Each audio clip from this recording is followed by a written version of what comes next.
Am I the asshole for telling my husband I don't want him to use his paternity leave? I, 28F, had my second baby 3 weeks ago. My husband, 28M, and I also have toddler, 1.5. For some context, my husband has been busy, working full-time with a job that requires fairly frequent travel. He was also going to school at night for the past 2 years. This started before our first was born. But just graduated this fall, finished finals right after the baby was born. I currently work 2-3 days a week, but I'm on maternity leave through February. My husband's job gives him 12 weeks of paid paternity leave which he can use any time in the first year. With our first, he took 3 weeks off and then went back to work pretty regularly. He used a lot of his remaining paternity leave to take extra classes during the day for his grad program to help him finish his degree early. He ended up not using all of his paternity leave last time, so this time, he decided he was going to take it all at once. At first, it was nice having him around, and he was working on a lot of things around the house and taking our toddler places. However, since it's gotten closer to the holidays and I've gotten mostly back into my normal routines, he is back to his normal self, which to be honest, is him lazing around the house. Normally I feel like this is justified because he works so hard, but now I feel annoyed because he is not working right now. If I want him to do anything, I need to explicitly tell him, and he will eventually do it, but if it's anything urgent, it's honestly just easier to do it myself. He's also been making comments about how bored he is, and how he doesn't know how anyone can sit at home, and how he doesn't know how anyone actually likes babies. He felt similarly with our first, and didn't really start enjoying her until she was walking. I told my husband maybe it would be a good idea if he goes back to work after the holidays, and maybe uses his time to take 4-day weeks, or if he can use some of his time, so that we can go on a trip when the new baby is older, or so that he can finish some home improvement projects when the weather is nicer. He's actually very helpful with this kind of stuff, but all of the stuff he wants to do requires better weather. He said if that's what I wanted, then that was fine with him, and he put in to go back to work, but take Fridays off. When my in-laws heard about this, they started hounding him about how he needed to be home bonding with the baby and helping around this house. He told them that I didn't want him home, which is true, and then they got annoyed at me and said we should be working together and be focusing on being a more cohesive family unit. My mom told me that I am being too tough on my husband and that he deserves to have some downtime after how hard he has been working. I'm wondering if I should have just let him take the whole 3 months and not said anything. Info: why'd you have a second kid with someone who doesn't like babies and usually lazes about the house? Not the asshole. If he was bonding with the baby and helping out, it wouldn't be an issue. He's bored, and you are frustrated to be doing everything while he sits around at home. I think him going back to work was the most sensible solution. Not the asshole. Him being home is not helping you though. If him working and then taking Fridays off to run errands etc., then I think that makes the most sense. They aren't the ones who are going to start resenting him for being there and not helping while also complaining about being bored and how annoying babies are. I also wonder if it makes sense for both of you to sit down and go over what needs to be done that he can help with, so he is not just waiting to be told what to do and can actually be productive. Not the asshole. Your family should do whatever works for your unique situation. Anyone else's input is unnecessary. For what it's worth, your paternity split is exactly what my husband did when our youngest was born. We had 3 weeks together, and it was great. He went back to work and had every Friday off for a full year. It was magical. My husband was less stressed. We had great family/individual time every weekend, and it made scheduling appointments so much easier. Not the asshole. You and your husband have a plan you both agreed to, and that will serve your family well. It's no one else's business. You should nicely tell your hubby not to ever talk to his parents about such things, and not to cast you in a bad light. And you should do the same with your family. Not the asshole. His parents are right. He is supposed to be home bonding with baby and helping around the house. But he isn't. I hope you told them that. Am I the asshole? Got into an argument with my 16 years old about a show they like. Am I the asshole? Hi, I'm trying to figure out if I'm in the wrong here. If so, how do I go about fixing this? I was watching a show in the living room when my 16-year-old came in and asked what I was watching. They said they had a show recommendation. While I was queuing it up, they told me that opening 2 scenes were basically the best ever. As the show started, they talked through it, pointing stuff out that thought was cool. We got through the scenes, and they had me pause the show. They asked me my thoughts. I said I didn't really have any original thoughts to share. They asked why, and I said because I didn't really get to analyze the show and watch it for myself, because they told me everything about it before I could. My kid got annoyed and left the room, going down the hallway, saying, "You could have at least pretended you cared." I responded, "I wanted to care. I would have." It seemed like a cool opening to a show to experience. And then they went in their room and shut the door. Am I the asshole? The show is The Summer Hikaru Died on Netflix.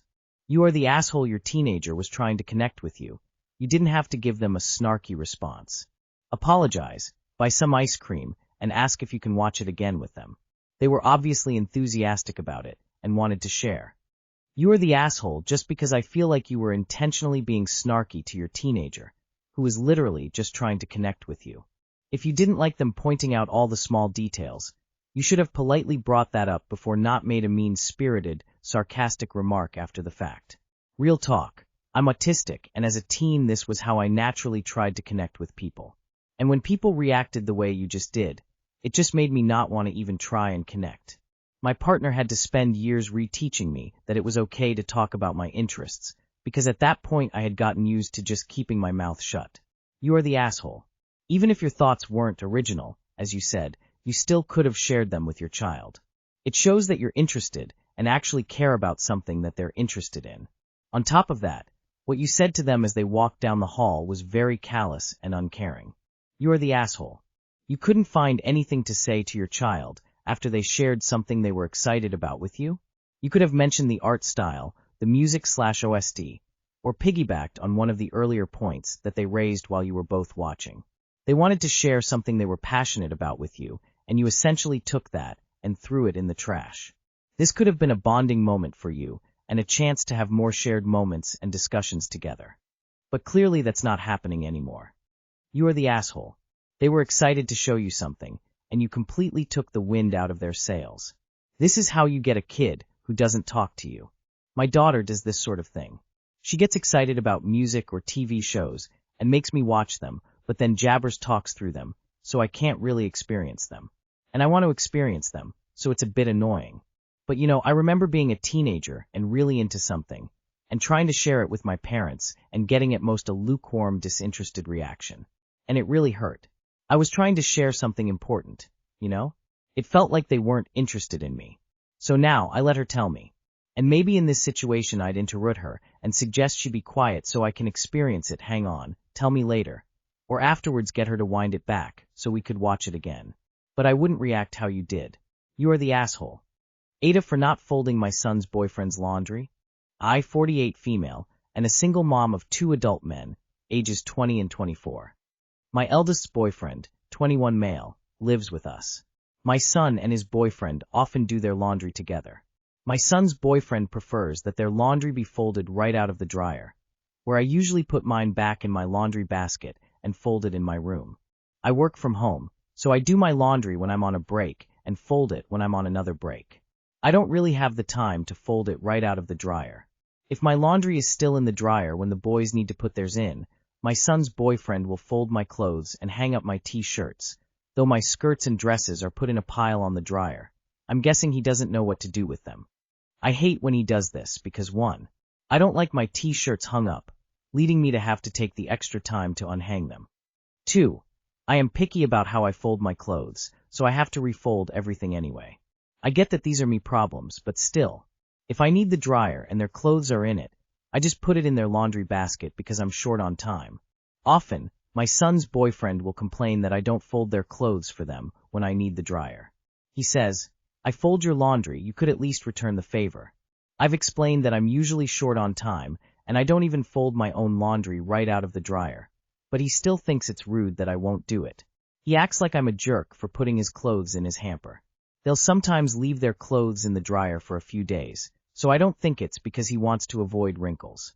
He just prefers to fold them right out of the dryer. Am I the asshole? He moved into your house and now is trying to instill his value system into you and make you the bad guy when you won't follow it. I think you should be very clear and explain to him that 1.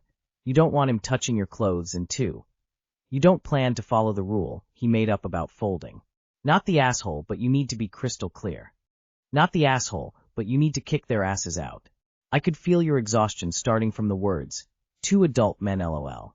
Tell your son's boyfriend to stay on top of his laundry, so he folds his own clothes, or maybe he could go live somewhere else where the homeowner folds his clothes better. I could not imagine living in someone else's house and being that disrespectful. Not the asshole. It's weird as hell that he insists on handling your laundry when you have told him not to. Not the asshole.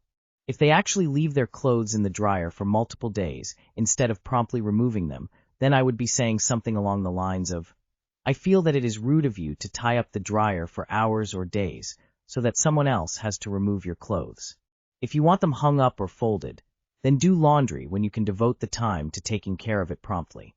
Please stop folding my clothes. Just put them in my laundry basket if I have not gotten them out of the dryer before you need it. Not the asshole. If boyfriend wants his laundry folded right out of the dryer in a house that he shares with 3 other people, he should set a timer, attend to his laundry promptly, and do what he wants with it. Am I the asshole for keeping profit from selling concert tickets? My friends, 3, and I decided to go to a concert together that had pre-sale for the following year. You'll know Ticketmaster. I got a pre-sale code, waited in queue, raced for my life, put my credit card down, and got us tickets. At this time, 2 of them sent me the money for their portion. A month before the concert, I asked them if they'd still like to go, or if I should sell the tickets. At this time, this artist was getting a lot of traction for their first album, selling out venues, so it wouldn't be a problem to sell them. They say they're all super excited to go, and they can't wait. I get pumped up to go.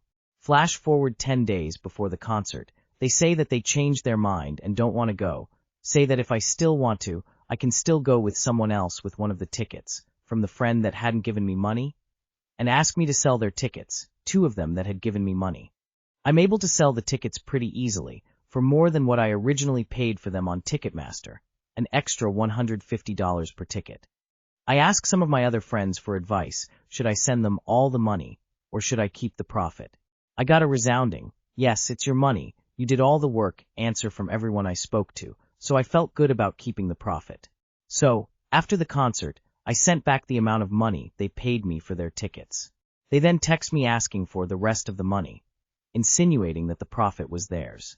I explained, I bought the tickets, put down my card, and they flaked on me, potentially screwing me from seeing the concert, so I thought I would keep the profit. Suddenly, they're calling me a bad friend, telling people I stole from them, and saying they never want to speak to me again. Am I the asshole? Edit to save friendship. I split the profit 3 ways with them and apologized for the miscommunication, but they are still telling people this story and that I'm a bad friend. Not the asshole. They got a full refund, not a stock option. You handled the pre-sale, the risk, and the resale. If the tickets didn't sell, you wouldn't be covering the loss. Profit comes with risk, not vibes. You are the asshole for selling the tickets for $150 more each. You're contributing to the Ticketmaster problems. Why did you tell anyone you made a profit? All you needed to say was you sold them. Not the asshole. They did absolutely nothing and got their money back. If you had to sell it for a loss, would they have paid you the difference? What if you couldn't sell it at all? What about your time? Do they not feel like you should be compensated for the risk you took? What exactly did they do to deserve the profit?